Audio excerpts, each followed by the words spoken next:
your approach to work with archival footage, with your creative process. You all have films here. La conversazione sarà in inglese senza traduzione. The conversation will be in English with no translation, but we have an interpreter who can translate for you if there are questions in Italian. So yeah, the idea is to give each of you like 10 minutes to start off, 5 minutes to start off with, and then, you know, join in and then make it informal about, you know, how your approach to work with found footage and archival footage. Some people would have already seen your work, other films have not been screened, so the idea is not to talk about the film, but to talk about what you want. And we can introduce you briefly, saying who you are, and tell the audience when your film will be screened, so the audience can catch up. Va bene? Passo la parola al mio collega Marco Bertozzi, che è arrivato oggi dall'Unione Sovietica, stamattina molto presto, perché ieri c'è stato questo divertimento. So, on va partir avec André Bonzel. Merci pour être là. On va présenter demain J'aime à la fourrure. Thank you so much for being here with us, André. It's a really pleasure. And may I ask you, many home movies do you have in your collection?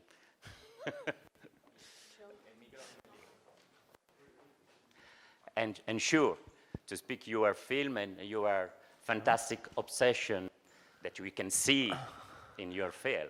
Well, I don't know how many films I have, because I'm not like an archivist, and I'm totally, I don't know, it's just you are an anarchist. A mess.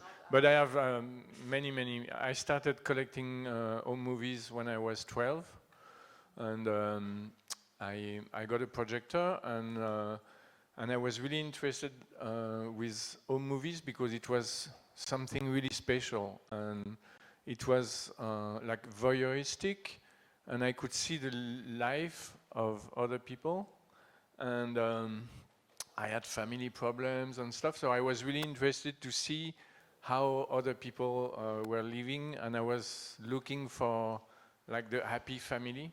And usually home movies, people film their happy moment. They don't take the camera when they fight.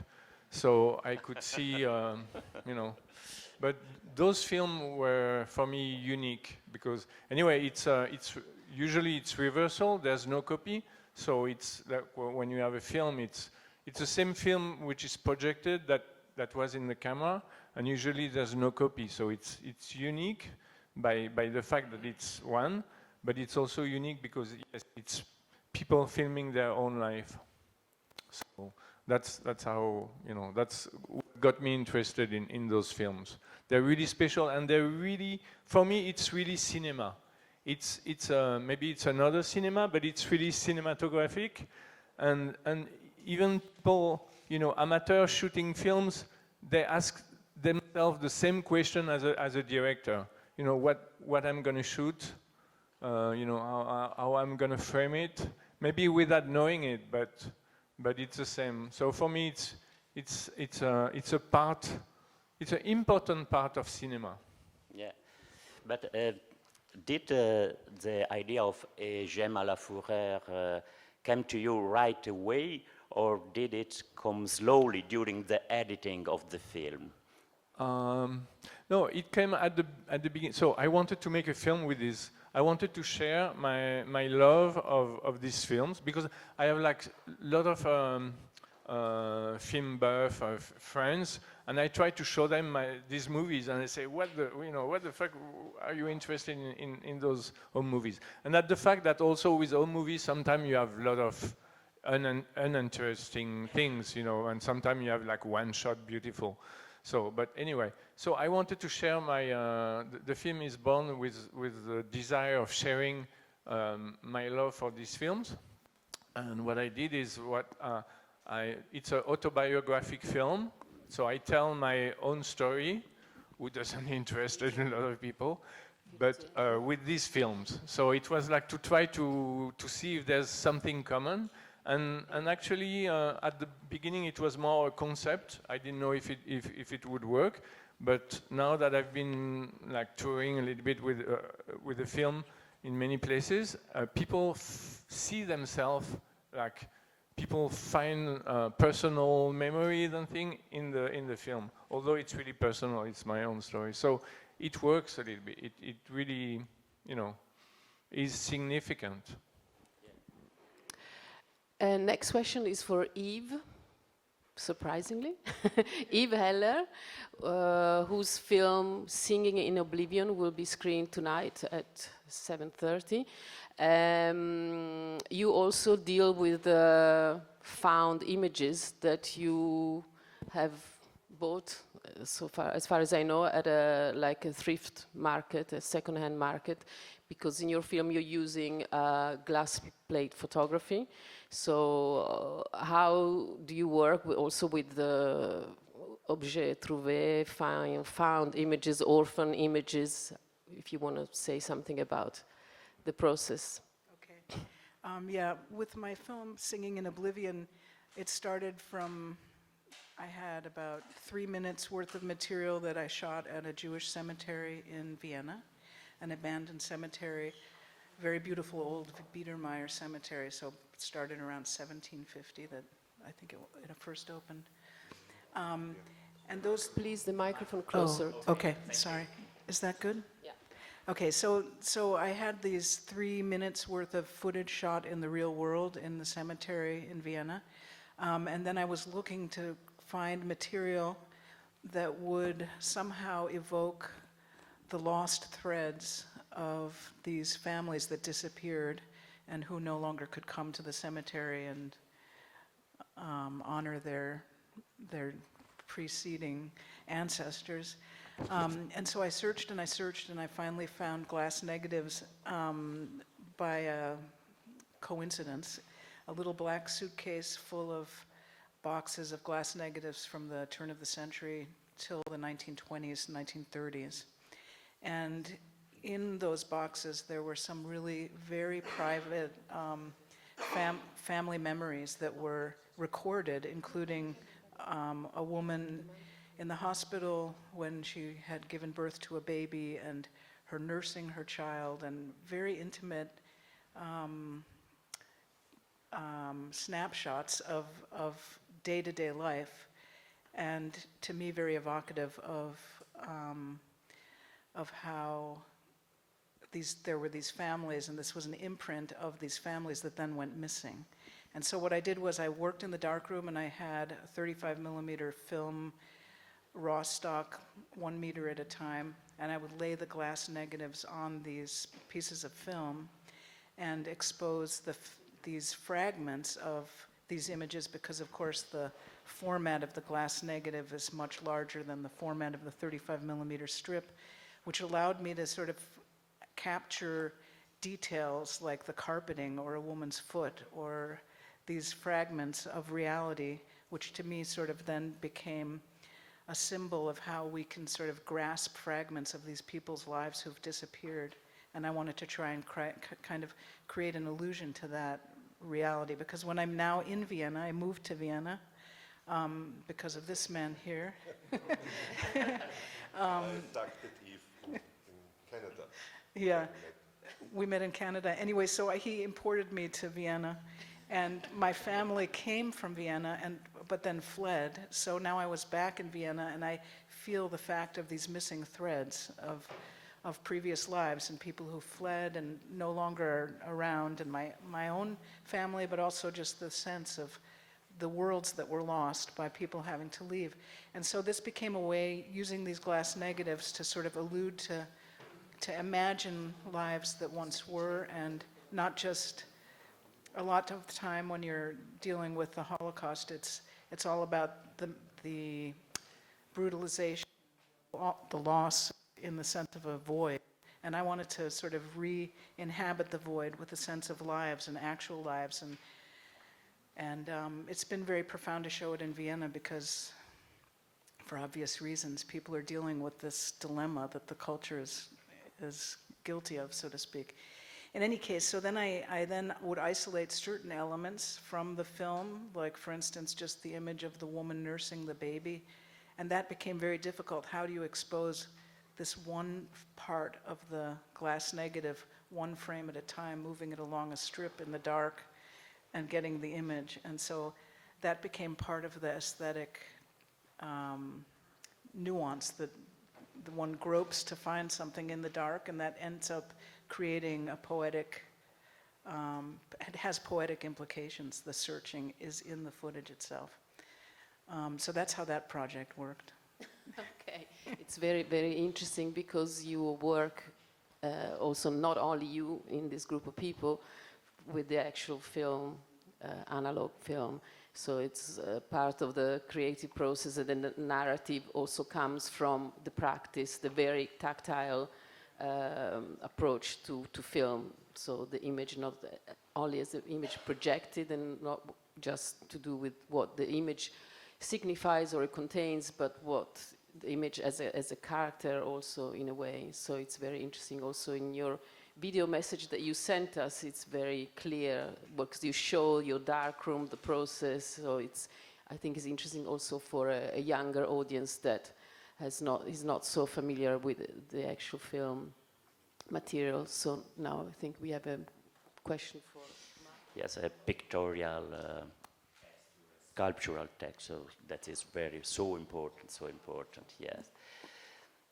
Alexander Markov, we have seen your film, Red Africa, and I think that's a very important thing is to go in found footage film, is to go beyond the referentiality of the images and to detach from the idea of images in the service of a pre-established meaning. And your film, this attitude is very, very strong. What would you like to tell us something about the specificity of your work in the use of images in Red Africa? Thank you. Okay, thank you for your question. I was thinking about that before. So, and for this film that I just spent many years in searching of images and to put it together. So the process of the searching was quite very exciting. So because you just, on one hand, I follow actually the history, their Soviet history. So when the Soviets were interested in African countries, like in the 60s or late 50s. So I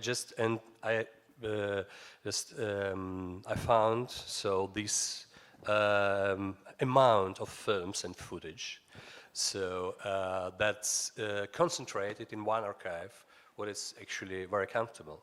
And filmmakers know that if you just have it in one place, why in one place? It's also the story, because there are all the studios of former Soviet Union.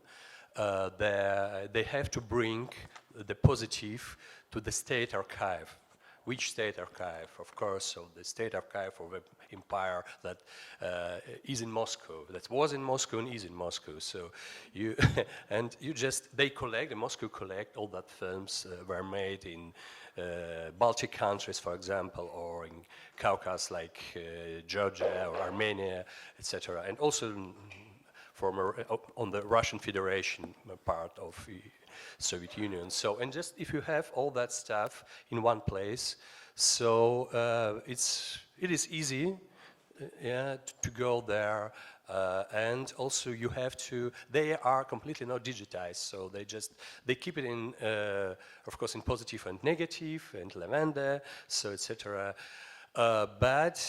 So we have to sitting on the flat table and watching this material and just discover such of incredible stuff like this. I just actually found also this line of ecology, so that the Soviets were very proud that they're cutting the trees with a new Soviet stuff that's called friendship, druzhba. So they cutting the tree, they promote it for African countries. And also the fishermen from Ghana. The Soviets also they teach it, the fishermen from Ghana, how to work actually there. And so I'm also found this Soviet point of view that the Soviets were proud at that time, so that they are teachers of newly African independence countries. So, and that was in the footage. They were proud in the 60s, but right now, so from a nowadays point of view, that looks totally colonial. So actually, and that was also their moment that this footage, this propaganda footage, or we can call it also educational films. So because for the Soviet audience at that time, those films were like a window to the other world, because the ordinary Soviets, they can't travel abroad actually. The filmmakers could do that, and also their engineers, specialists, Soviet specialists, but it's like 1% maybe or 2% from the whole Soviet Union people and so I'm just at that moment, I was very happy that the old propaganda that nowadays have no interest from Russian archivists or directors, etc., that gave me so much emotions, actually, yeah, and I can just construct this Soviet. That actually the Soviets, they were tricky. They're always talking about internationalism, friendship, etc. That came from the government, not from the Soviet people, I guess. So, but anyway, that was actually great to put together this educational stuff to discover some new things about empire themselves. So that's it. But did you show the film in the Russia today? Have you had a projection in Russia today? Oh, good question. No, I don't, because it's just I don't actually have any wish to work with. But I did it, of course, before the war. So with the Russian Ministry of Russian Culture, it's called, because they are Russian filmmakers. They're the main institution that give the financing. So Russian Ministry of Culture. Nowadays, so I can work with this fund. So because I mean, my ideas and my goal is to just to do something like is controversial to their what the Russian ministry awaiting from the filmmakers, you know. So then I just, but my second project, a new project, is also very close to Soviet history, like about Ashen Dam that Soviets made in Egypt, and I have an opportunity now to work with a French producer. That's to continue, I mean, actually these Soviet topics of mine. Well, many stories about former Soviet Union. It's interesting what you say about the access to archive and the possibility of access, finding the archival material and being able to access it and license it, which brings us to Richard Mizek, whose film was shown yesterday. It will be shown again today. The title is The World According to Getty Images. A history of the So world. the film is a sort of, let's say, lecture or manifesto around the issue of accessibility and the property of images.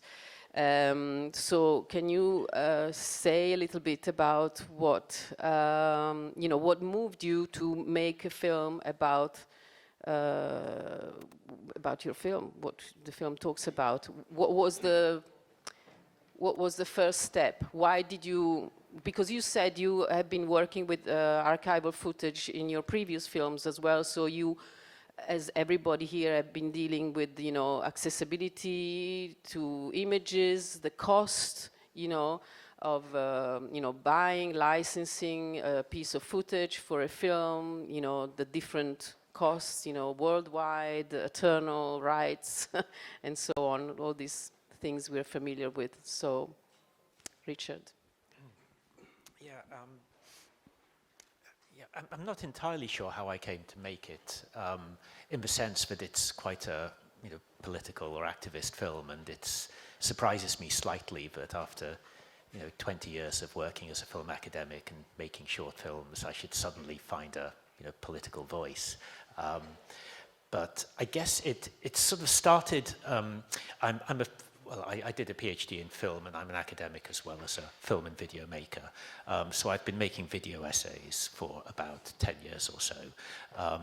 And I think one reason why the world is so full of so many thousands of video essays about movies, you know, they're all about Wes Anderson and Stanley Kubrick and stuff like that. In part, it's because the source material is accessible.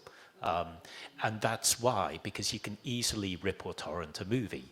And that's in a way why I also went into video essays, working without any funding, but sort of being practically minded as a film academic. It was for sort of a natural thing to do. Like I couldn't afford to film anything, and so what do? I just rip some Blu-rays and try and make a film out of that.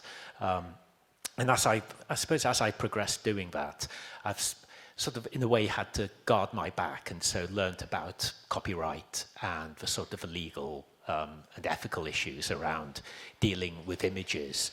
And at a certain point, I think felt really constrained and trapped in making films that used other films, and really wanted to move beyond that, but found myself unable to, because I just couldn't find the kind of content that I wanted to find. And so in the way, A History of the World, according to Getty Images, is a film about not being able to use the material that I would like to be able to use in a film. You said yesterday you have a project, ongoing project, I mean, kind of a sequel or expanded version of this film that you're showing here at the festival. Because also yesterday there were in the movie theater some comments about, you know, but so should all, you know, images from archives just be, you know, free, you know, should they all be accessed freely with no charge, and how, you know, the question also is to do with the actual institutions who have the archives and the people who work in the archives and do this very precious work also to preserve and maybe, you know, transfer to digital files, the old films and so on. So what is your, you know, thoughts? What are your thoughts after making this first film and perhaps also receiving different reactions from the audience and people who have seen the film? What is the continuation? Well, I suppose in one level the film is about who controls images, but in being about that, it's also about power, I suppose. And the more that I researched it, and the more thousands of clips from Getty Images that I watched, the more this sort of became an obvious theme in the film. And the film doesn't really directly deal with that so much, except maybe in a couple of minutes. But it feels like there's something unfinished there. And it's about, well, I don't know, it's about, like it was a very strange experience looking through this Getty archive, because it isn't the history of the world. It's a very, very narrow history of the world, obviously. I was looking at images from the 1890s, mainly until the 1950s. And there's always a story of power behind all of these images. Because, you know, if you had a camera, there was some reason you had it, some some power behind you facilitating you to do the filming. Usually a government, latterly a corporation. I mean, even home movies, in the 20th century involve power because it's usually rich people who could make Super 8 movies, in the mid-20th century. And so watching this very partial archive, I had this sense of like, what would a Martian, think about this, the world, seeing these images. And I think a Martian would think that people are strangely attracted to balding men in their 50s, talking a lot. I would say that at certain times in history, there are probably only 3 things happening in the entire world. So, for example, in the late 1960s, everyone is either fighting a jungle war, resisting a jungle war, or flying to the moon.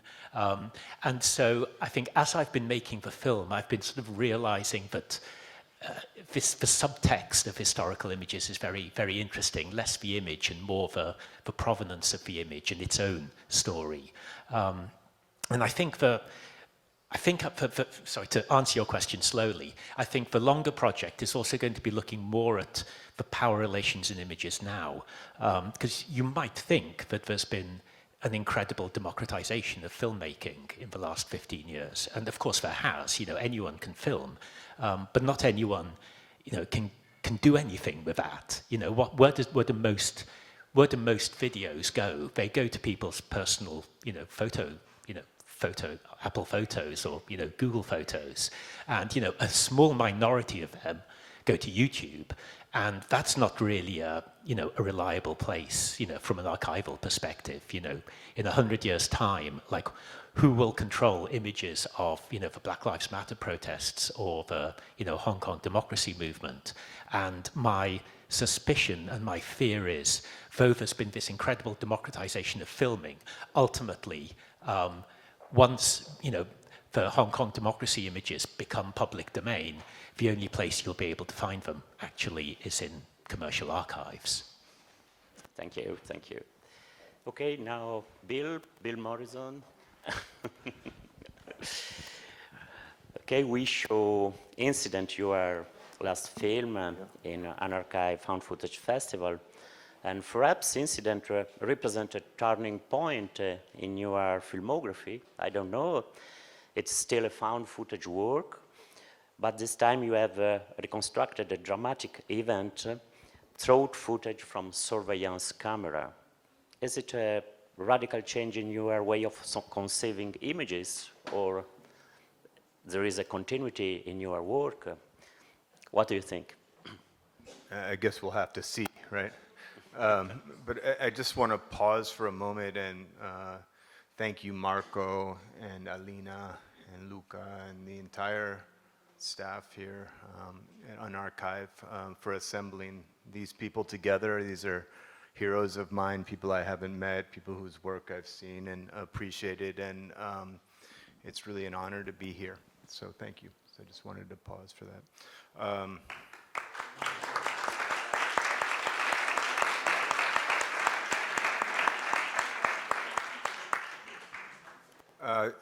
To answer the question, yeah, this film Incident, which will screen tonight and again tomorrow night, is a big departure from the work that people are familiar seeing from me. Not only because it's from a video archive rather than a film archive, but I usually work with very old film and film that materiality has manifested over time. And this is different in many ways. It's, again, video. It's relatively recent. It's from 2018. And it has a political nature in it, in that it's a police archive that was uploaded soon after a police shooting in Chicago. And sort of after the shooting had been swept under the rug, so to speak, it had been shown that the victim had a gun, and that somehow validated for the police the shooting.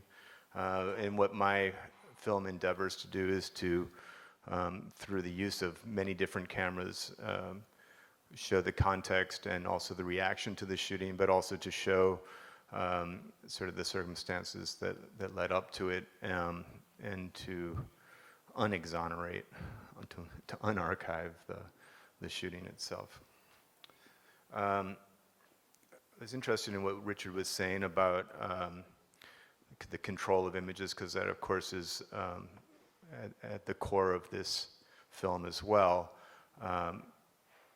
4 years earlier, a more famous police shooting in Chicago took place, and certainly any American would be familiar with the name Laquan McDonald, and perhaps many Europeans as well. But this was a shooting in 2014 where the police shot a young man who was holding a knife, and they shot him 16 times, and no video was produced for over a year until investigative journalists sued the city for the release of that footage, and then that particular officer was indicted for 6 counts of first-degree murder. In the wake of that decision, it was determined that all police footage had to be released to the public within 60 days, which is still a long period of time. There's no reason why it couldn't be continually uploaded as it was shot, which is probably what should happen.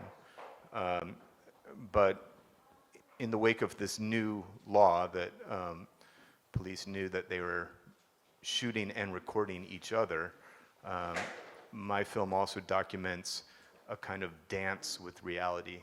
There's a performative aspect of what the police are doing and what they're permitting each other to say, and there's also a human component where they are trying to come to grips with it and construct a new reality about it. And I think that these recordings capture that, and sort of the hypocrisy and the irony, and also the human fallibility. But like any, this is an archive, and they're an archive. All this material is archived by virtue of it having a series of letters and numbers that make it categorizable, and that you can call it up again. And this case had a certain combination of letters and numbers that allowed me to find more of the material once I stumbled upon it. And I'd say that's true of any archive, that what makes it an archive is that it has some combination of numbers that identify it. And I think the elephant in the room here is that AI has come along, even just recently. It's changed in maybe since, in ways that we couldn't conceive of even since this festival was conceived of in the past few months.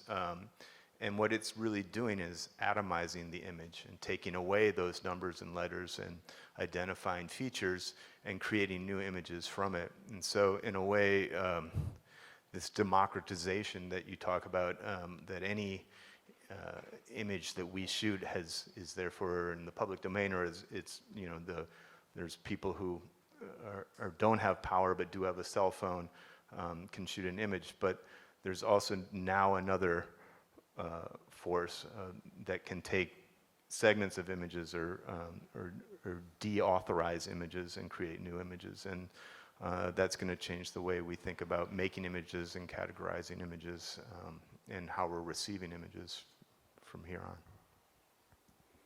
Thank you. I think that the soundtrack and music is a fundamental component in your film. And how do you work with musicians, and what is the importance of soundtrack in a resemantization of your images? Well, yeah, there's absolutely no music, obviously, in this film Incident, thankfully. And the soundtrack is just what comes off the body-worn camera of the officers. The establishing shot is what's called a POD, or police observation device, which is kind of the eye in the sky and has no microphone. the mid shots or the reverse shots that you get introduced to next are closed circuit TV or camera, private surveillance cameras on the sidewalk, also with no microphone. Then you're introduced to a dashboard camera, also with no microphone. And then finally you have these body-worn cameras, and they're to be triggered manually by officers as they understand that an incident is starting to happen. So that's actually putting a lot of responsibility on an officer who's starting to understand that they're involved in an incident, and then say, oh, now I'm a cameraman, I have to turn my camera on. Probably a better way of doing it would be to have these things running continuously, and as I alluded to earlier, probably uploading continuously to an archive that's accessible to the public. My film's constructed in that first we're in silence and we're seeing sort of small figures in a larger cityscape stumble around and eventually fall on the sidewalk, and there's very little that we're informed about it until this body-worn camera microphone kicks in and it starts giving us a context, and that context is the story that the police are telling each other and eventually the public about what happened, that somebody pulled a gun on them and that's why they were shot.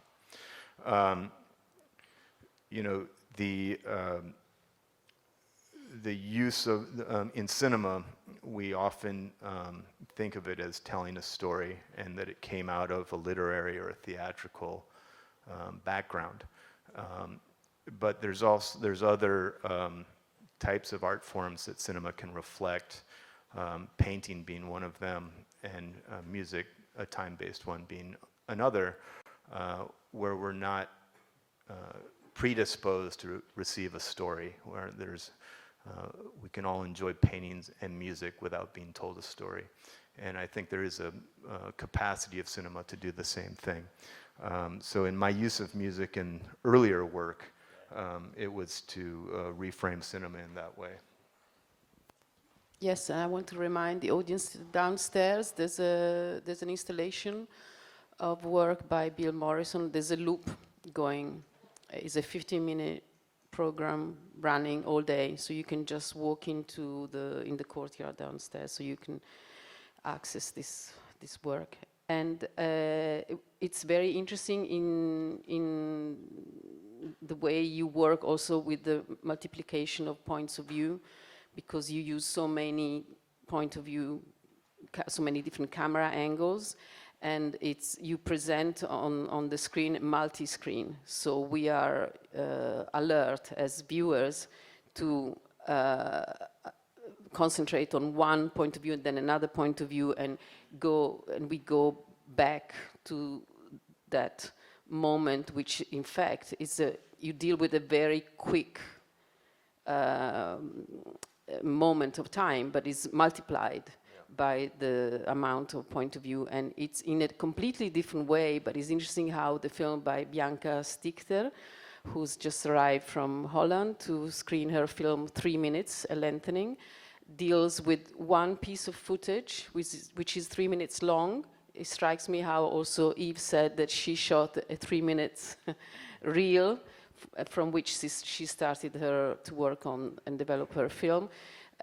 So Bianca, you use this one reel of home movie, and in your film, which is a feature-length film, is about 70 minutes long, we as viewer are, basically encouraged, invited, brought into the image, into the detail, into the smallest detail. Again and again and again, we view these 3 minutes for more than an hour, and in a way is also a way of deconstructing that frame and going into the different points of view and interrogating ourselves into, the point of view of the people who are filming and who are. Can you pass on the microphone? So if you want to say something about this reel of 3 minutes and how you dealt with the issue of detail and delving into the frame of. Yes, my film is about piece of film, 3 minutes and a few seconds long, from 1938. It was shot by an American man, David Kurtz, who had emigrated from Poland as a child, and in his 50s he went on a kind of grand tour holiday back to Europe with his wife, and he also visited his hometown Naszelsk, which is quite close to Warsaw. And these 3 minutes he filmed there of the Jewish community he came from. I saw them for the first time on the website of the US Holocaust Memorial Museum. And you see in color, which was of course very special for that time, and brings it, gives it a very contemporary, close feel. You see all kids coming out and really trying to be on camera. And of course, they don't know what we know, that most people will be murdered in the Holocaust a few years later. And I was watching the footage for the first time. I was quite drawn into it, very mesmerized by it, and great that we have this footage as a kind of window into 1938. And then it was over, because 3 minutes are, of course, not that long. So I thought, okay, would it be possible to extend this past and make it be present in our present for a little bit longer than these 3 minutes?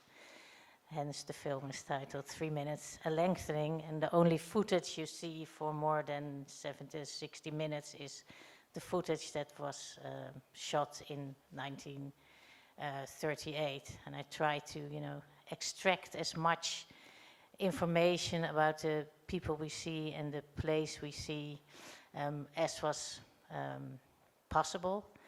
And at the same time, trying just to find a way to just get the viewer to be acquainted with the place and the people that we see on the screen.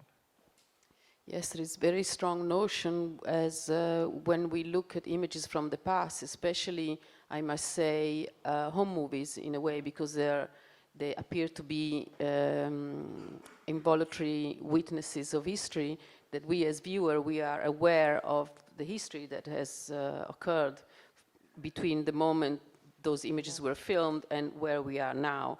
So that's especially, very much to do with the images from the 30s, and it's very strong, the feeling, this feeling that we have when we watch this, your film. But it's always true whenever we deal as viewers or as filmmakers, because we put our own point of view, from where, from the time and space and place from where we look at those images, and we put our knowledge and our experience and, also who we are as people, as filmmakers. So we put our point of view onto those images. And I think this is, all of you in different ways, deal with that in your films, in more explicit, less explicit way, but the point of view of the filmmaker comes out either through the construction of the narrative, the deconstruction of the image, the use of soundtrack, text, combination or use of animation. Yesterday we saw a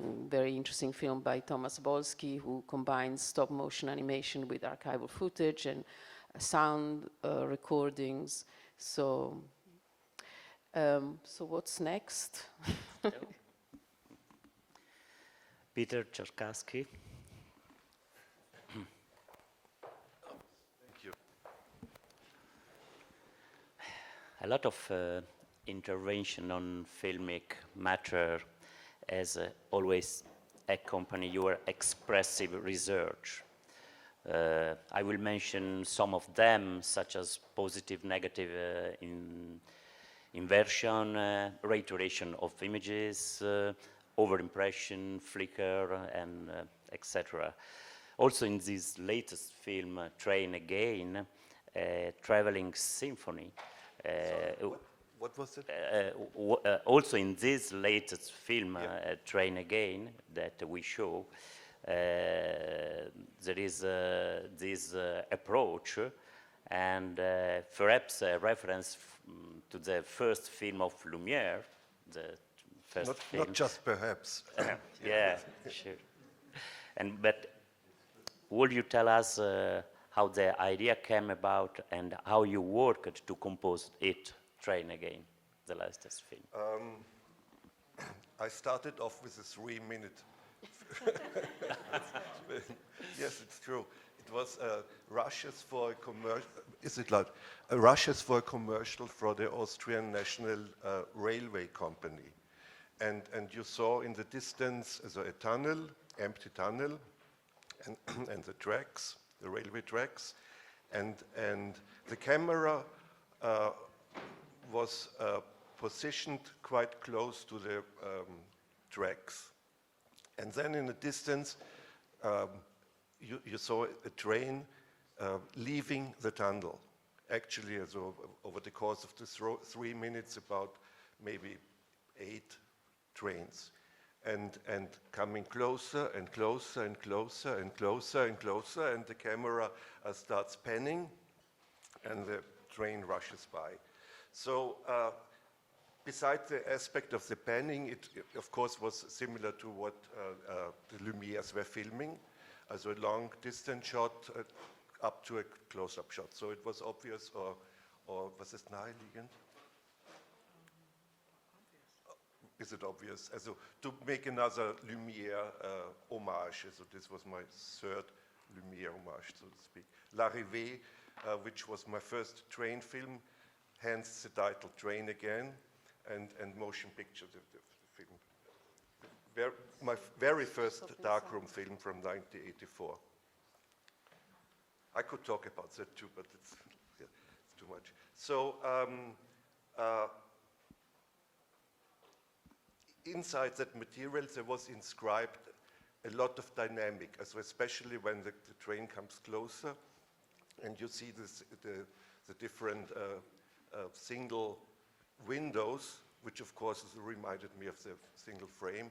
So I decided to create let's say a comparison between film and the train, and insert huge parts of film history, especially avant-garde film history, into that footage. You also work perhaps in a similar way Yves described. You work analog with film stock, you develop, as I understand. So can you also talk about a little bit about the practice? Yeah, I also work strictly analog. Like Yves, we share the darkroom in the meantime. What I do is I take 1 meter of raw footage, and on top of that footage, I put the found footage. And I hand process frame by frame, using different light sources like tiny little flashlights, laser pointer.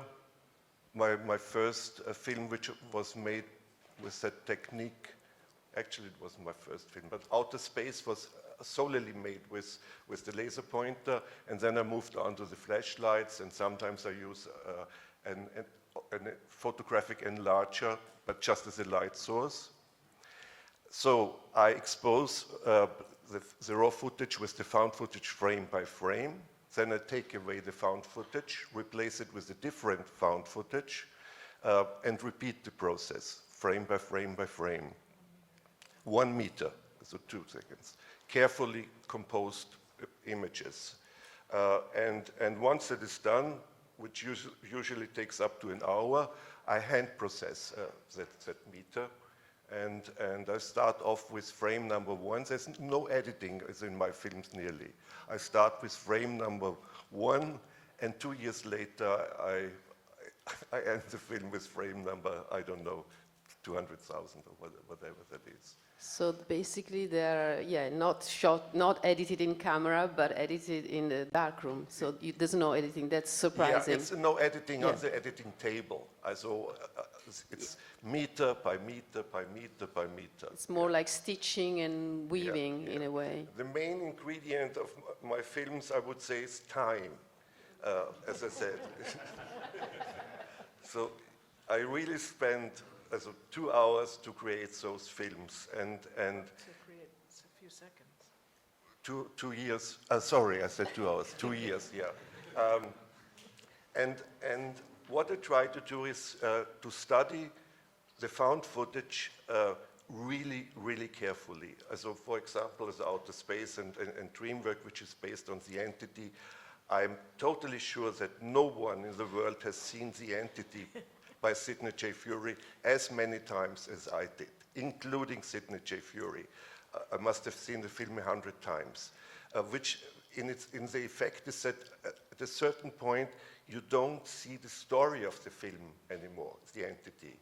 And instead of the story of The Entity, you remember and recall all the elements within the film. So not just what's happening, but what you see, what you actually see, all the graphic elements, every tiny little movement of hands, gestures, mimic, facial expression, stuff like that. And it becomes like a vocabulary. And while I'm sitting in the darkroom and hand processing, memories come up. Like, oh, I might use that moment where that little girl touches the arm of her mother, would fit in here. So it's like a vocabulary, like a vocabulary to create a new story. Which brings me to another point. I regard myself as a narrative filmmaker. All of my films contain some kind of story, tiny little story, which is completely different to the original story of the found footage. Now it's my story, so to speak. Of course, it's still a kind of homage to the found footage. I honor. I never make fun of the found footage which I use, but still, it's a completely new film. Yeah. Very interesting. So how many times do you suggest we should watch your film in order to get closer to the... Well, I try to make films which in themselves are an invitation to watch them several times. It's true because they give you every time something. Well, it's true with most films, but every time you get something different from the viewing. Yeah, I've heard that many times. And a question for the other big man sitting next to you. I see what you mean by big. Well, I'm small. Yesterday we had a conversation with Radu Jude at Centro Sperimentale. It was an open masterclass and many film students were there. You talked about many things, all your references, your idea of cinema, your experience, and also I seem to remember that you said that you never watch your films again. Well, first of all, thanks for inviting me here. I feel like I'm in the heaven of found footage filmmakers with Mr. Cherkassky as God, Bill Morrison, Jesus, the others, the apostles here, you know. So. And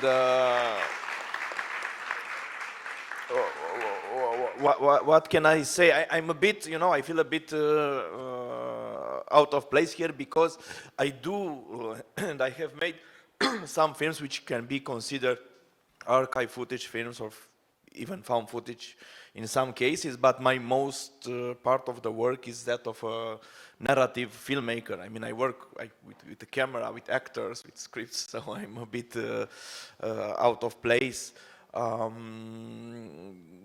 yeah, well, I don't watch them because I have, for psychological reasons, I don't like them. I see all the trouble, so I think it's no. I'm the opposite, probably even with the films I like. I was thinking when Mr.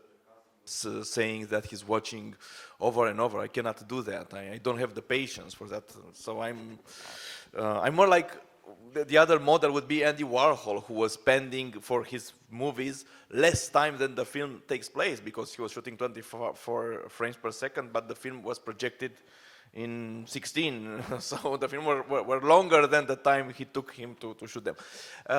So yeah, what can I say regarding my work with archives is the fact that I come from another country like most of the people here, which is Eastern Europe, and one of the poorest country in Eastern Europe, which is Romania. So when a country is poor, most of the time is poor in images as well. What Richard said, or what André said about the existing of 8mm amateur films, you don't have that in a country like Romania. Only some people who were in amateur film circles, which were, you know, quite controlled by the or communist authorities, or some people who were from the apparatchik circles had this kind of 8mm. So it's a different landscape.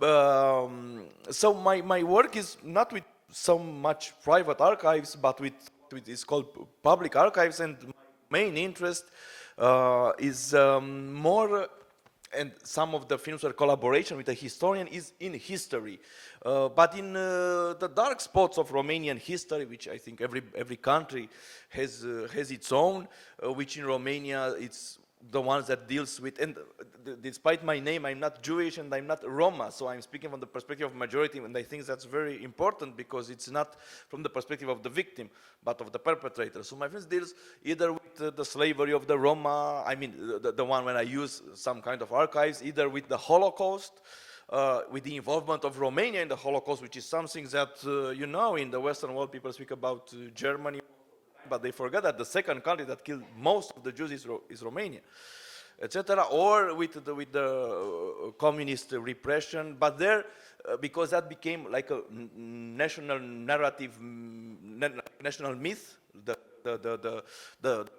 dictatorship, I have made only one film, and I have made it only because I could use television, national television. I mean, the only television that existed during Ceausescu's time, and to tell the story of a kid who resisted, a kid from the working class, because usually the resistance towards communism, it's only intellectuals that actually they didn't resist that much, but they created a narrative of resisting after the revolution. So when you see that there was a real resistance from a kid, well, all of a sudden, you know, this change. So my work with archives is based on researching these dark spots of Romanian history and using what we can find, because, and I finish with that, is, you know, Carlo Ginzburg, the great Italian historian, who the inventor of microhistory, he has an important essay about traces. And an archive, I mean, archive images still, I don't know, I mean, with AI and with these digital things, the landscape changes, but still I consider these images as traces of destruction, traces of the ideologies, traces of the gone societies, etc. The film I done with Adrian Ciofrâncă, the historian, is a 3-hour film about the massacre in Iași against the Jewish population, and I used, well, it's very well documented, so we used in the end all the photos of the massacre, which was very difficult to edit and posed deep ethical problems, but we used them in the end because it was like proofs that the massacre existed, which it's not, it's an invention, etc. So yeah, I finished with that. Sorry.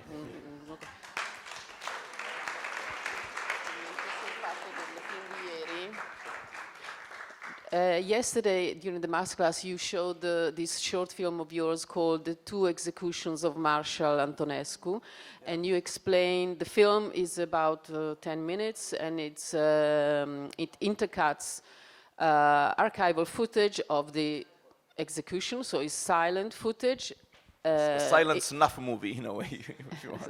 It's not intercut with the fiction film, which is like celebrating Antonesco's life, and so you intercut the scenes and you explain how the fiction film made in '94 was closely based on the to do with the camera angles, mise en scène, based on the document, meaning the actual shots of the execution, which yesterday you said only became accessible in the 90s. So the execution took place in '46, right? But then you said, and it goes back to your earlier comment that there's not so much available in Romania.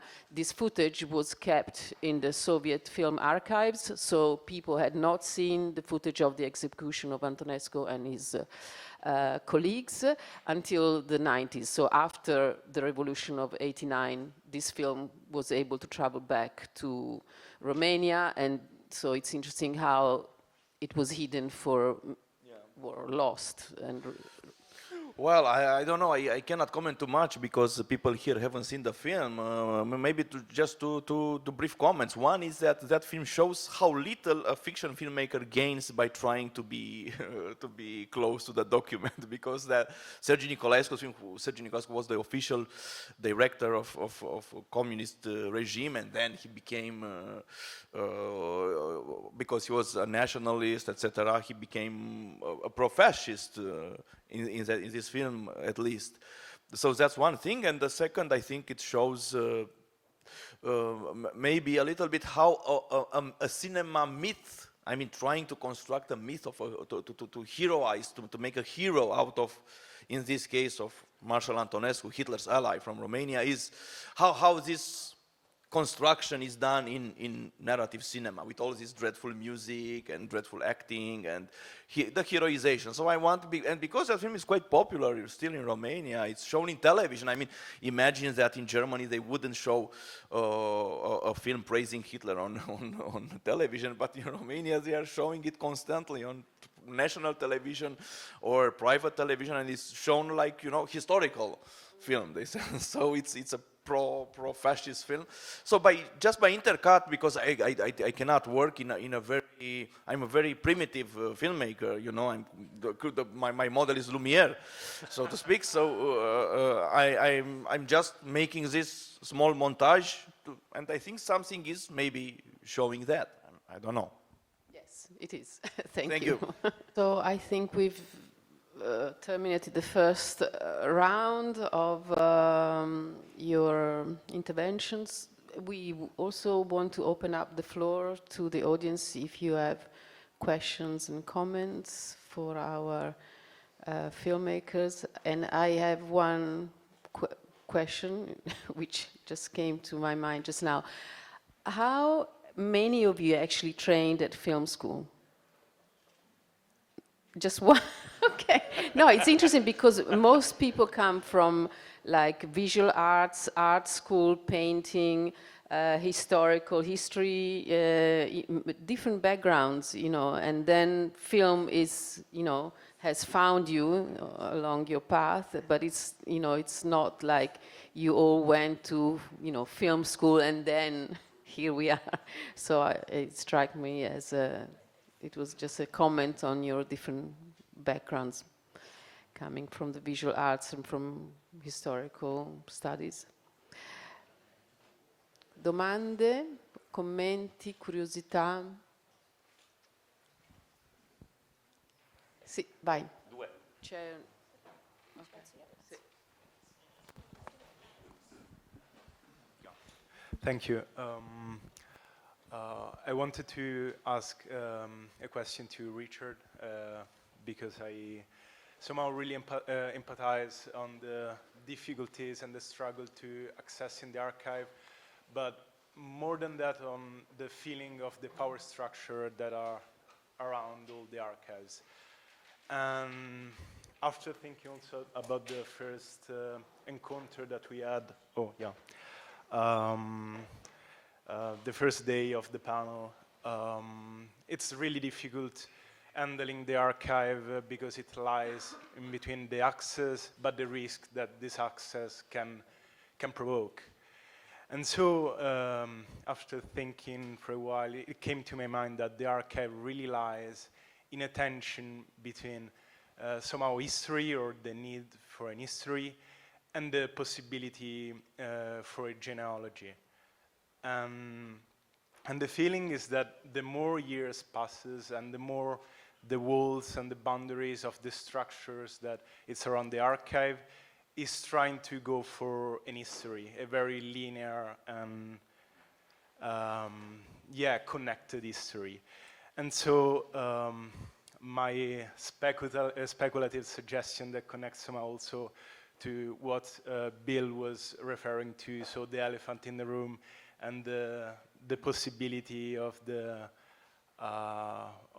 AI is it possible that the AI is stealing from us the desire for a genealogy? So the more we go ahead and the more we lose this possibility for dreaming, for genealogy, or really quoting Foucault, he was saying that genealogy, it operates on field of entangled and confused parchments, on documents that have scratched over and recopied many times. So is the machine stealing us this possibility because the power structure are becoming too tight for accessing the people to the archive? And yeah, this somehow the suggestion. Whoa, I can't answer that. I think I feel not qualified yet to talk about AI. I don't think everyone is an expert and no one is an expert. I'm playing with it now.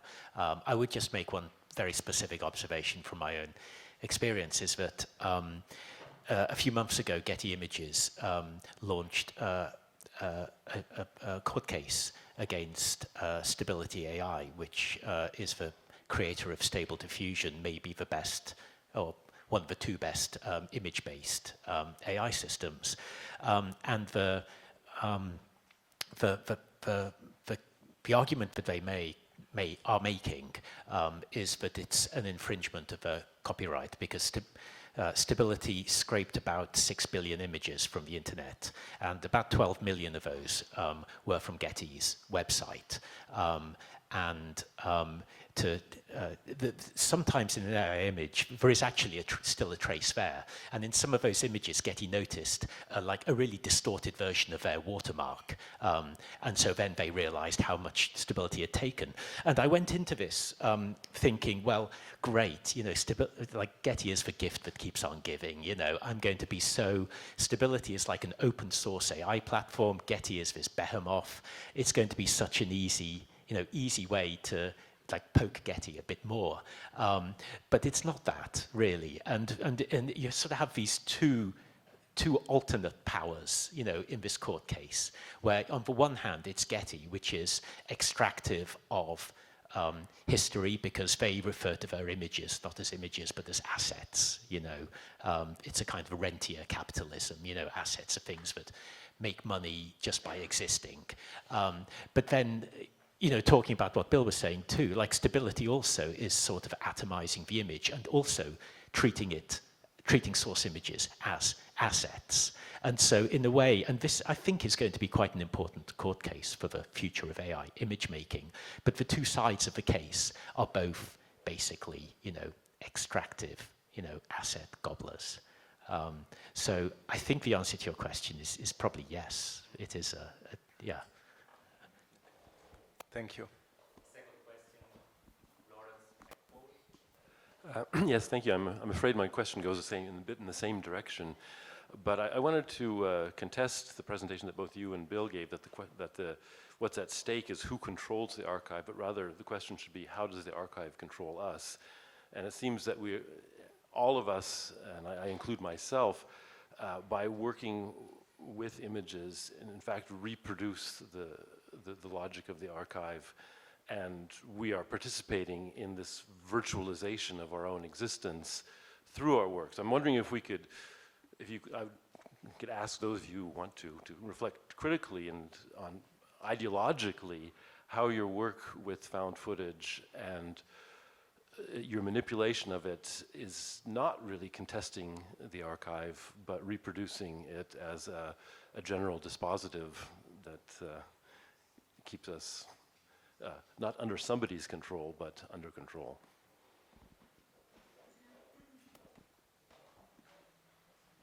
Who wants this one? I think you should ask that.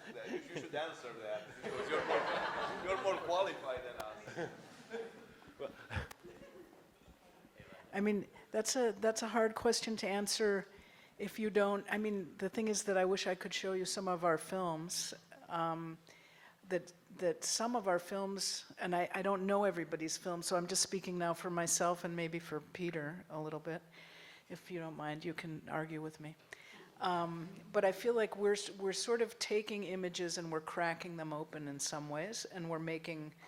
I mean, in our case, I think that we're fragmenting things, we're breaking them open, and we're trying to create a space that activates the viewer to see across the surface of the screen in a way that opens up questions of painting and rhythm and inner breath. It's like poetry. I mean, I don't think that it reinforces the power structure that, for instance, say I'm working with glass negatives, and the glass negatives, of course, who could afford to shoot photographs of their families? And so it's a very specific class of people, and so one can say that that's inscribed in the material. But I feel like the way, or if Peter's working with a CinemaScope film, but then through the ways that we manipulate the material, it feels like it cracks it open in ways that allows people to reflect and do their own kind of cognitive dance with the material. And I think that's empowering and breaking out of, I mean, that's how I experience. Maybe it's naive, but that's just a tiny sliver of a response that's in the work and in the hours and hours that one puts into it. I don't think that, I don't know. What do you think? Okay.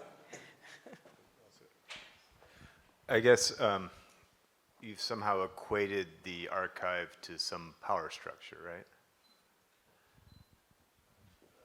Not so much a structure as a logic. More a logic than a structure.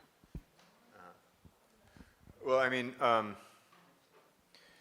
it sort of reminds me of, I went to a very expensive liberal arts college to present my work once, and a young woman raised her hand and said, how do you feel about perpetuating the patriarchy?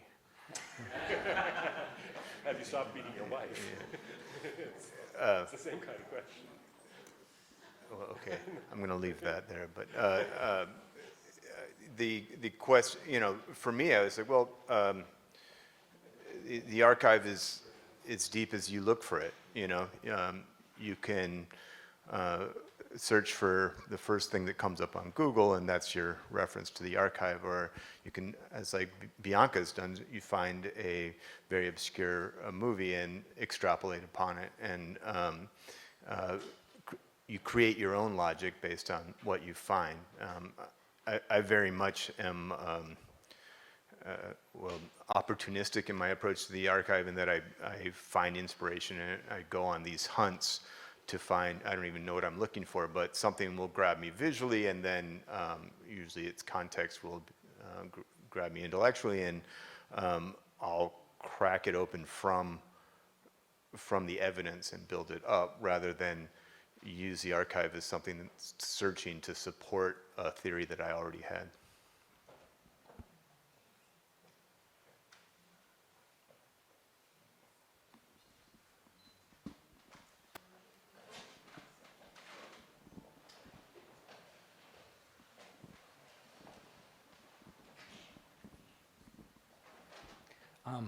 I'm just curious if, it's sort of two questions, but for anybody, if you could talk about your own self-archiving.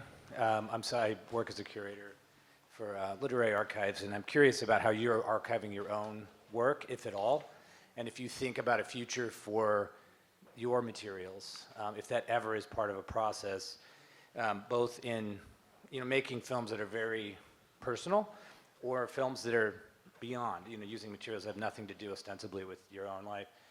And the other thing is, if you could talk a little bit about maybe any work you've done or organizations you've come across who work with, marginal populations, for example, to archive their own materials as well, and the importance of, helping people understand, not just artists or filmmakers or writers, but people, how to sort of archive themselves and what distribution might look like for those archives. I know it's a really knotted problem, but just curious if that's something that comes up in your own practice or something you've come upon that you could share with the audience.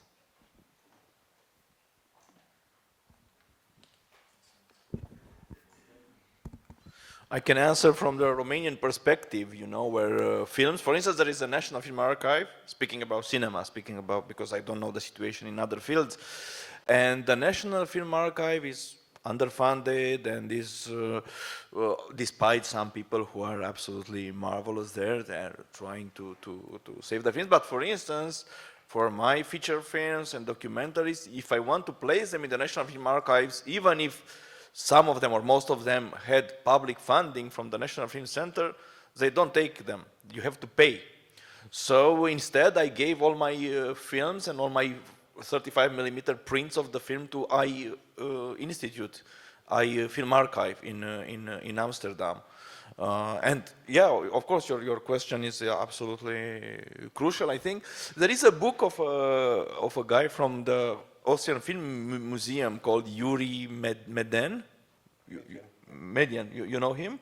Yeah, and he wrote a marvelous short book called Scratches and Glitches, and where he really tries to think how is the future of archiving, especially for the digital medium, because actually, and I was thinking when Richard was speaking, I didn't interrupt him, but I wanted to say, thank God that still Getty exists, that somebody saves some images, because most of the things that happens, for instance, in Romania, I looked for a website that was a big cultural website 20 years ago.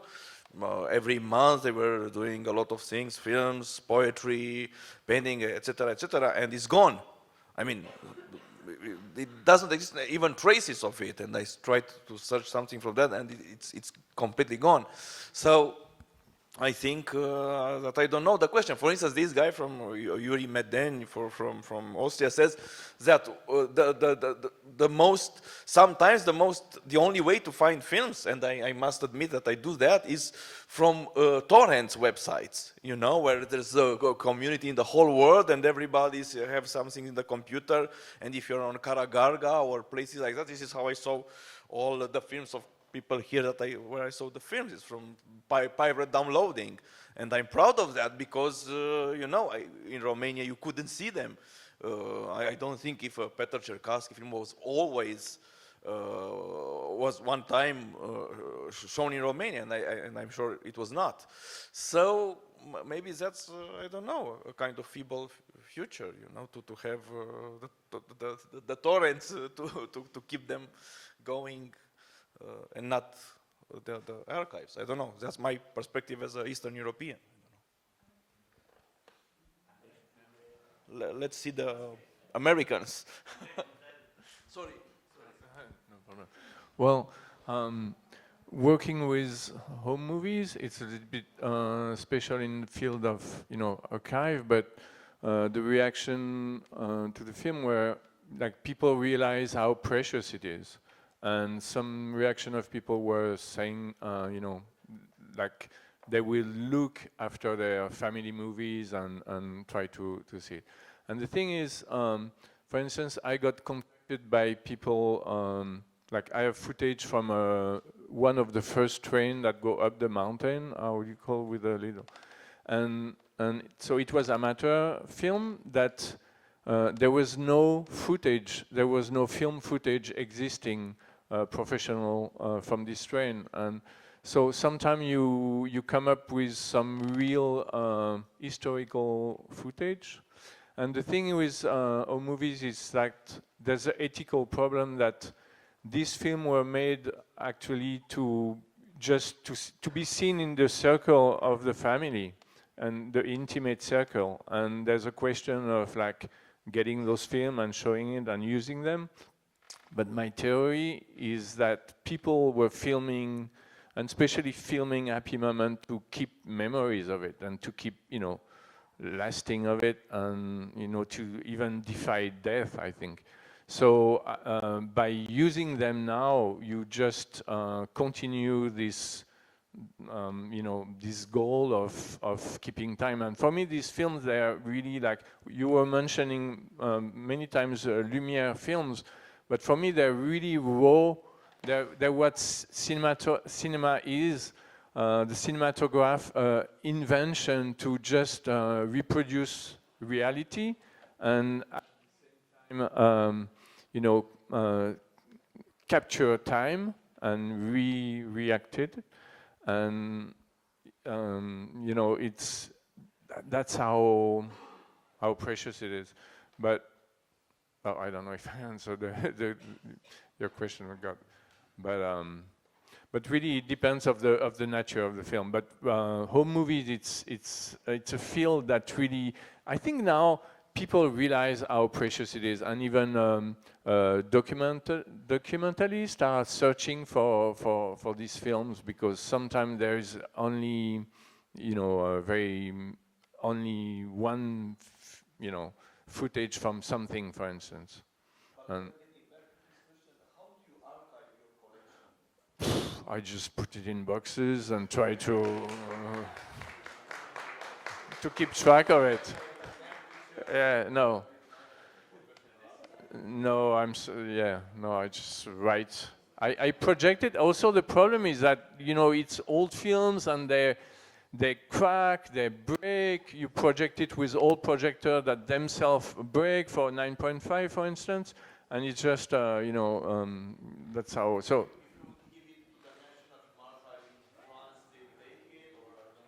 Well, after, there's a question of like giving the collection, because I don't own it. It's not mine. I mean, it's a common goal, and it should be digitalized all. It should be online. It should be available for people to see. So there's really the question, but I will think of it when I'm older. If you digitize it, let's say, that's the question that is addressed in this book, and I think for most of us, is that, okay, you digitize it, but maybe in 10 years or in 20 years, the software changes and you stay with your hard drive, and... so you have to keep the original material very... Yeah. I would just briefly say that I think some archives are obviously more progressive than others, and like Beeld and Geluid in Netherlands is very actively engaging with archiving alternative histories, and they've got a YouTube archiving project. But I mean, for me, I think the Internet Archive is perhaps the closest to that, because it's the only archive where it's not decided what goes in and what doesn't go in, but at the same time, it follows archival best practices. And so, like with my film, I thought that putting the images in my film would be enough, and then I realized, of course, it's not, because nobody who wants to use the images is ever going to see my film. And so I'm individually now putting them up on the Internet Archive, which is annoying and frustrating, and the interface is awful, but it's the best that we have right now, I think. You mean the website, Internet Archive? Yeah. Okay, some other question?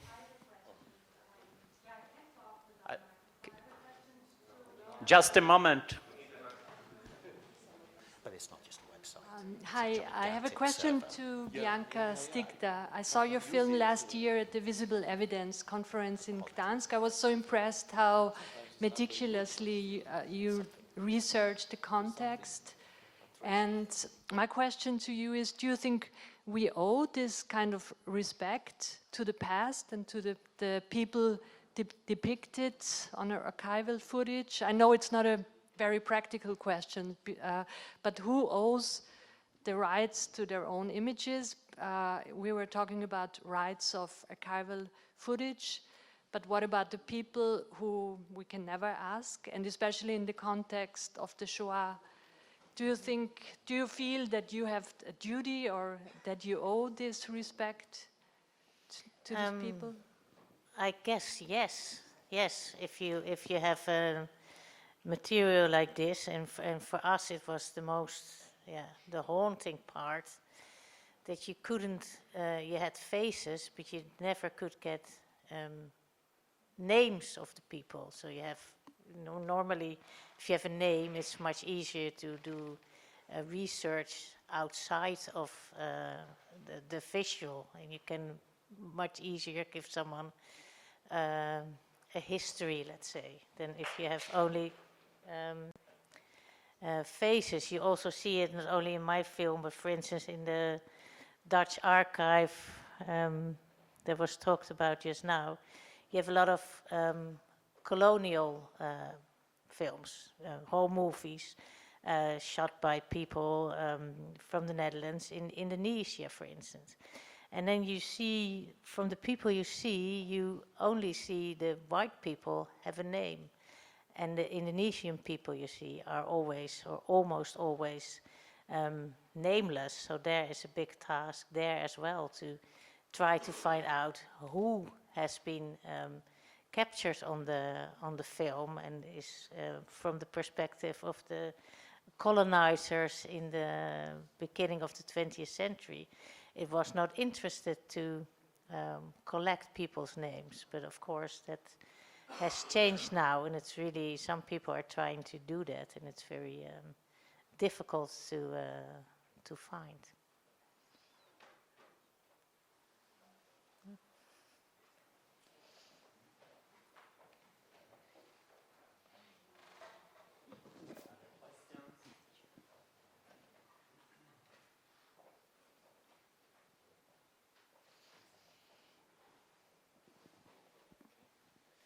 Many thanks to all the speakers. I would like to focus attention on two questions, and in relation to use of contemporary found footage. The first is the idea of a video essay that Richard Misak said, using a found footage as a critical discourse on cinema history, or also the social use of images. If you can say another about this. And the second is the animation technique.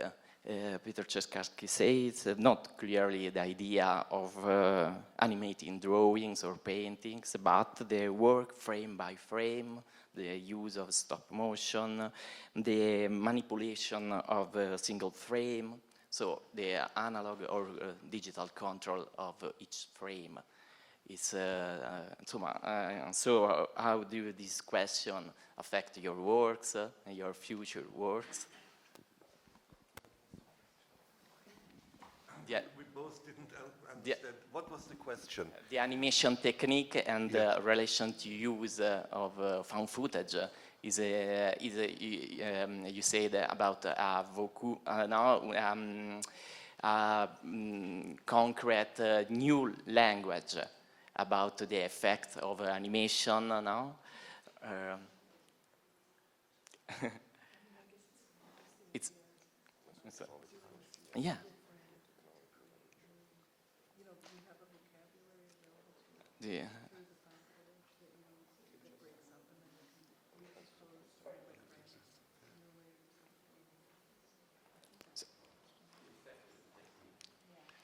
The effect of the technique in terms of the animation technique. Okay. Yeah, in terms of content, of new content. Yeah. Yeah. Is it animation in your case? I don't think it's animation. This guy. Yeah. So yeah.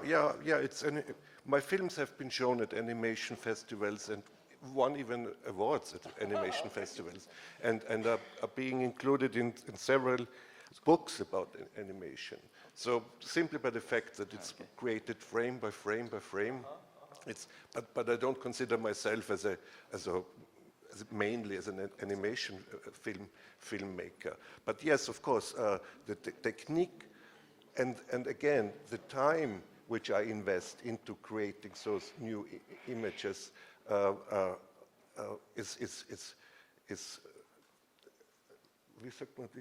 is a road to new meanings. And not necessarily meanings which are completely predetermined,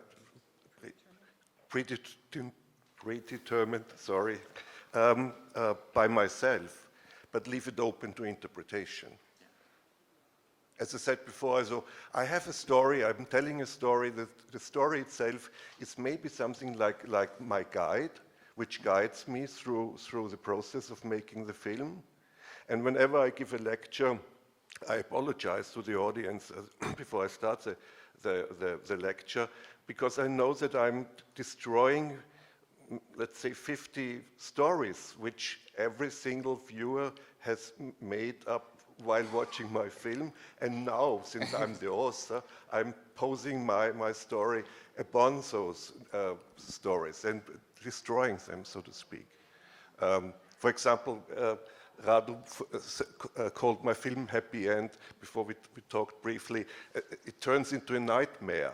And for me, it was a resurrection of a couple of Viennese people who filmed themselves over the years on special occasions, mainly birthdays and Christmas, drinking until they died on diabetes, which I'm pretty sure, I don't know, it was found in the flea market. Maybe for some people, couples are a nightmare, right? It was all, they were eating cakes, sweet cakes, and drinking schnapps, not schnapps, but so sweet stuff. I mean, liquor. It's champagne, it's called. Yeah, trying to get back to your question, to answer your question, which I'm still not sure if I really got it, yeah. But that process of creating a new story by breaking up the content which was originally inscribed, or the intention was to inscribe into the picture when it was originally created by the director, is one of the pleasurable things which I do in the darkroom.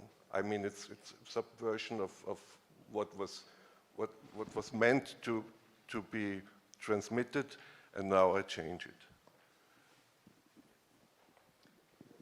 Okay. Yeah. Okay.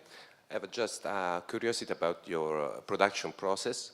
I mean, do you work with other people in the development you need, and you work with researcher or archive producers? You have a production company or not? It's how much is a work that you do alone, and how much is you have a team that help you on doing all of that? How much production there is in your works? For everybody, I think everyone has a briefly different... for myself, we work alone, no production company. This is poetry. We are poets. Sorry? Yeah. Eve is a tremendous help, yeah. But I mean, there are processes where, you know, then you go for the final mix of the soundtrack to a lab, and there's those aspects. So, I mean, though we generate the footage by ourselves, either in the darkroom, or I often work with an optical printer, frame by frame, and I shoot myself, and I do the sound and everything.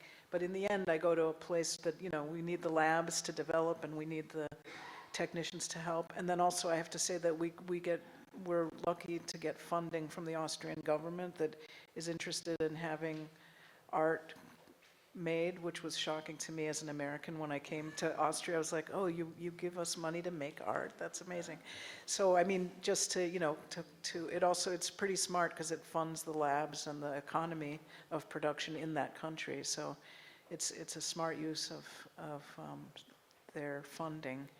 Anyway, so there is a larger world a little bit, but basically we're like reclusive, monomaniacal people who pour a lot of time. Like in the time that I made this most recent film, other people would have made 5 feature films or something. I mean, it's kind of crazy, frame by frame, obsessive. So this is sort of a trickle-up economy, I guess. So, you know, I came out of painting, and I was interested in reestablishing that kind of relationship in the studio. And I guess I don't work with teams that well. So, you know, I like to work alone. And that said, with all my films, there's usually another collaborator, whether it's a composer, or a producer. And in the case with this last film, Incident, an investigative journalist who really pursued this case and wrote about it extensively, and in fact produced 6 video essays in collaboration with forensic architecture. That's Jamie Calvin at Invisible Institute, and he directed me to where this footage was. And then based on a long-standing conversation I'd had with Jamie about the role of the archive, I understood that this was a new film that I could reframe. So I'd say for each project there's usually some other collaborator, whether it's an archivist, a journalist, or a composer.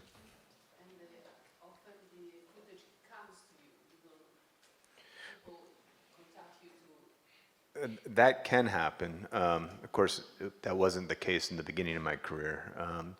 Now, if somebody finds something at the bottom of the ocean, they say, "Hey, you know, I know the guy for this." You know.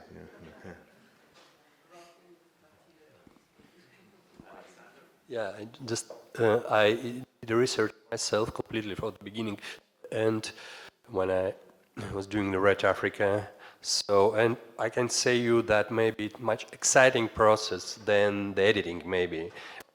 Just when you, in a while of searching of material, the meeting people, middle special archival persons, so just living in a Soviet, I mean, they are just, you have this experience of the Soviet Union, for example, because, for example, there are this Russian archive in Moscow, the people there, they're like, they are like living in a slow motion for me, you know. They just from the past, you know, and you have this relationship with them, and it's like another world. Absolutely, they're actually their adventure for me. Or if just searching for example, Super 8 or 8mm in Russia, for example. So you also have to meet people, because in Russia still don't have any. They do not preserve their amateur footage at all. So no tradition for that one. So then I can say that I have, for the first time in a production with a French company, so I became their really very great researcher. So, but actually, sometimes I can't breathe, because I know, could you please find more and more and more and more?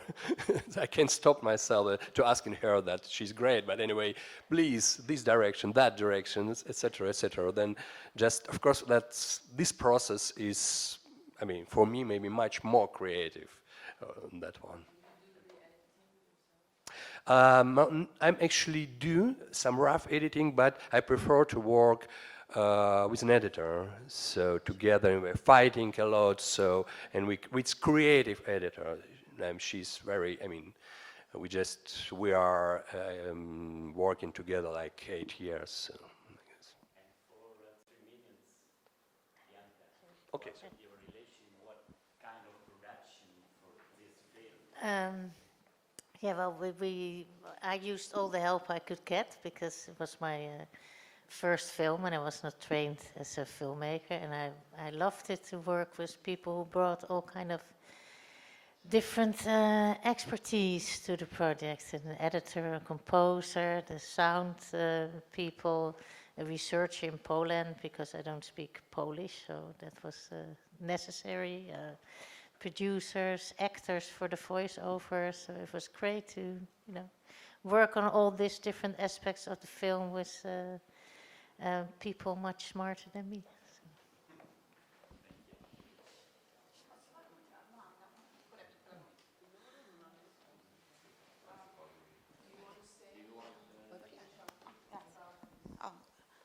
About the relation with production and collaborators.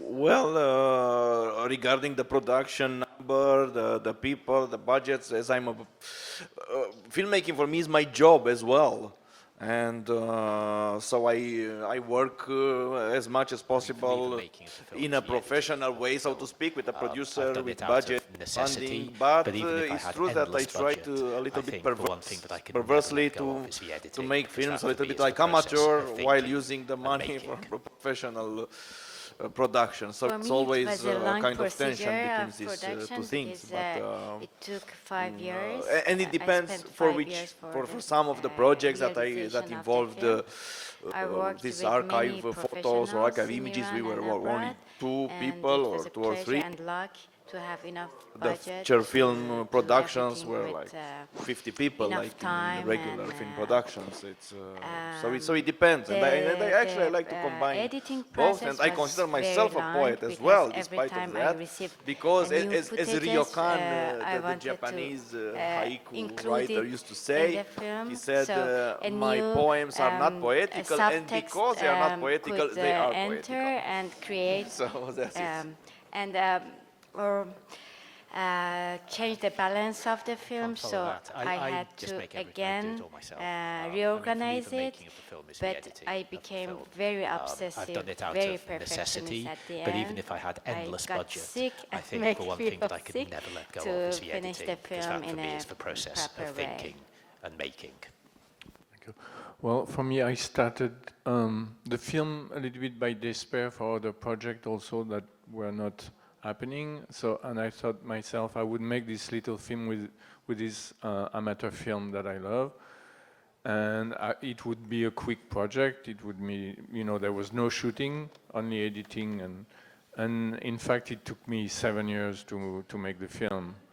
And so I started by myself, all by myself, editing, and I tried to work with an editor who was making commercial, and there was so much footage. I looked at the footage, and it would take forever for him to, and he would make in 1 week making a commercial as much as we could pay him for, you know, 1 month. So anyway, so it was just like that. So it was really myself and Anna, my wife, that we auto-produce it, and then after we work with a renowned French company, Film du Poisson, 2 women who, to make it really professional, to be in, you know, with a French administration, cinéma, CNC, and things like that. And they refrained me from making a longer film, a 3-hour movie, and also they asked me to cut a lot of sex that was in it, and maybe it's better at the end, but well, for me, there's, you know.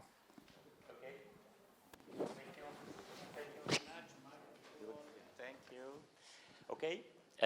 I remember that the festival is produced by an archive named AMOD, that is, which looks forward to collaborate with you and provide material for your film in the future. So it's a real possibility. And we thank you very much to André Bonzel, Eva Heller, Alexander Markov, Richard Mizek, Bill Morrison, Bianca Stigter, Peter Cherskaski, Radu Jude, and Firouzeh Khosrovani. A big,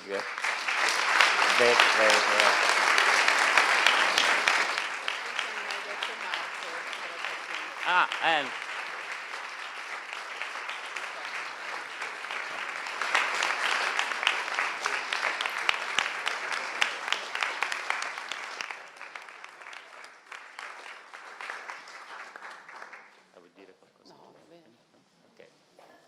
thank you. No, yes, I remind you that downstairs there's 2 installations, the Bill Morrison loop and the Leonardo Carrano VR, analog VR experience.